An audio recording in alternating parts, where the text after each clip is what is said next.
Imagine walking into your local supermarket. It feels normal, right? The lights are bright, the music is soft, and everything you could ever want is right there.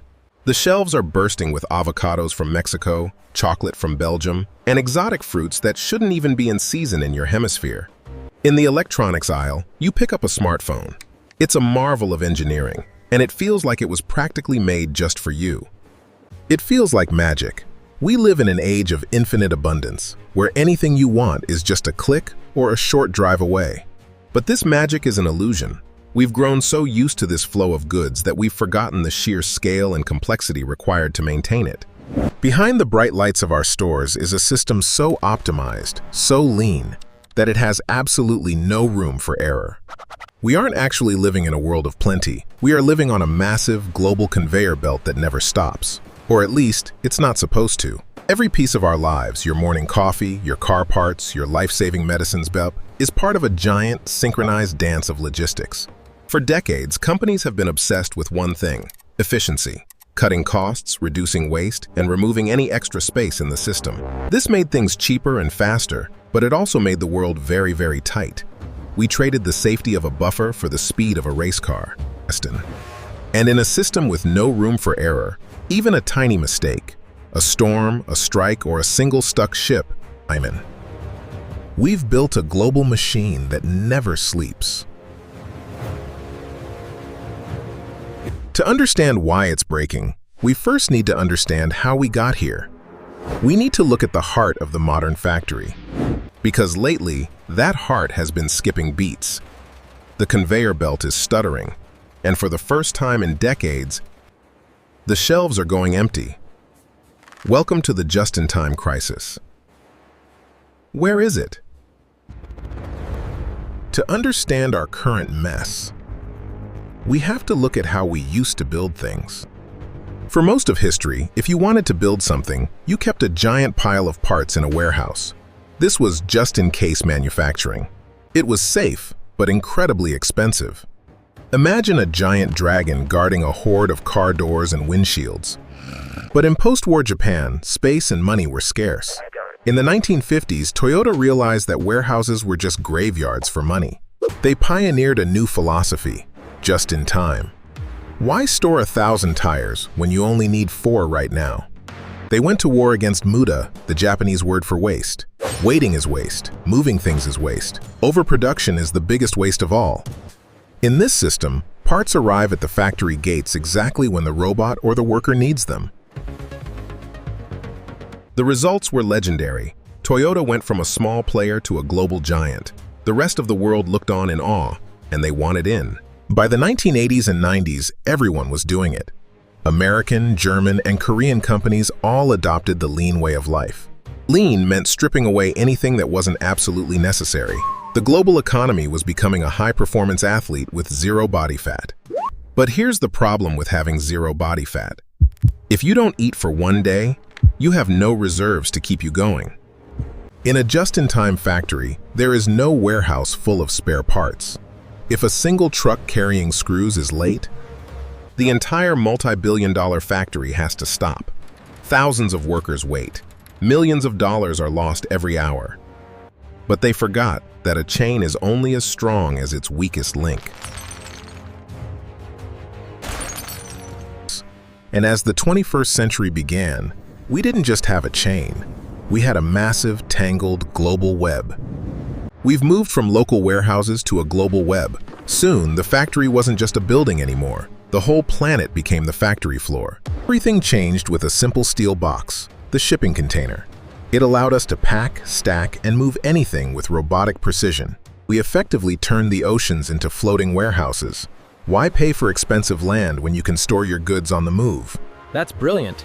The plastic might come from Saudi oil, the bristles from Germany, and it's all put together in China before reaching you.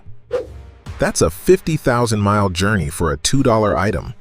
It's a logistical miracle that we now take completely for granted. For more complex things like microchips, the web is even tighter. A single chip can cross international borders 70 times before it's finished. Right now, there are over 50,000 merchant ships at sea.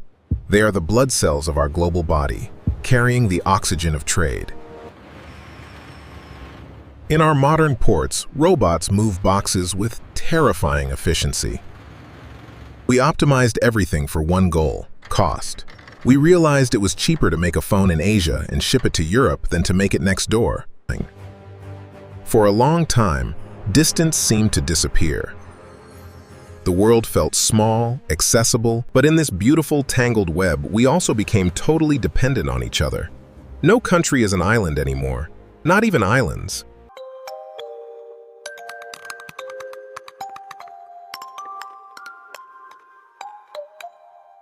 It felt like the flow would never stop. Why would it? It was too efficient, too profitable, and too big to fail. Or so we thought. But there's a hidden price for all this efficiency. When you remove all the extra space to save money, you also remove the system's ability to survive a shock. A machine with no spare parts is a machine that breaks permanently if one tiny gear stops turning. And the first gear was about to snap. In 2021, a single giant ship, longer than the Eiffel Tower, got pushed by a gust of wind and got stuck. I'm helping.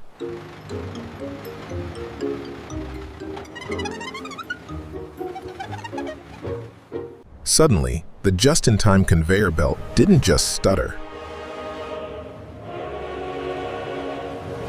This is the butterfly effect of modern economics. Because our web is so tight, a problem in one corner of the world causes a disaster in another.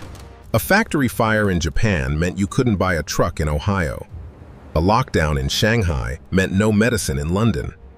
We realized that modern life depends on things we can't see, like microchips. And suddenly, there weren't enough to go around. Prices for used cars skyrocketed. New gadgets were delayed by months. The magic supermarket from earlier? It started to look like a ghost town. Our obsession with efficiency had removed all the buffers. We traded the security of a backup for the speed of a race car. And we just hit a wall. We built a house of cards across the entire planet. It works perfectly when it's still, but it has no ability to handle a breeze, let alone a storm. Most experts agree our modern cities hail. When the flow stops, panic starts. We saw it with toilet paper, then with gas, then with food. Trust in the system evaporates in hours.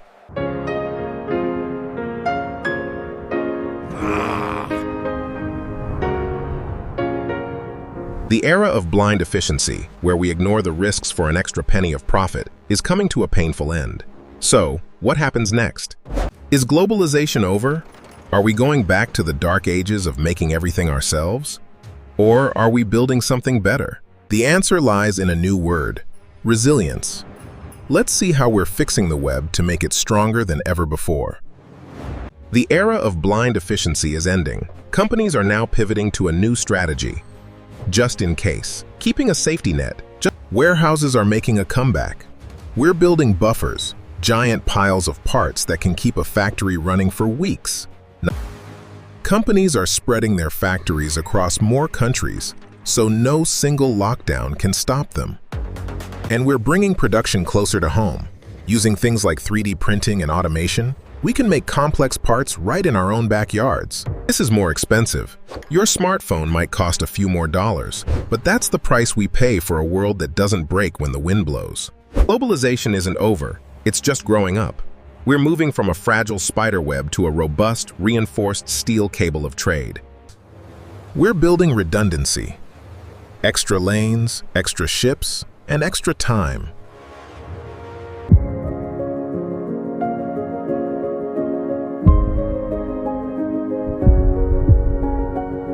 Next time you walk into a store, look at those avocados or that smartphone.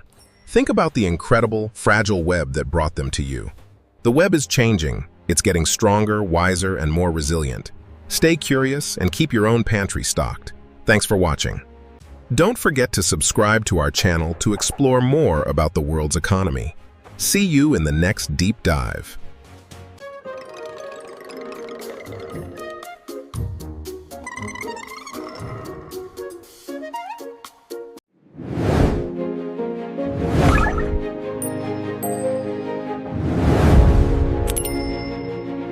Wait, one last thing. Don't forget to check out our previous video on hyperinflation. It's a wild ride.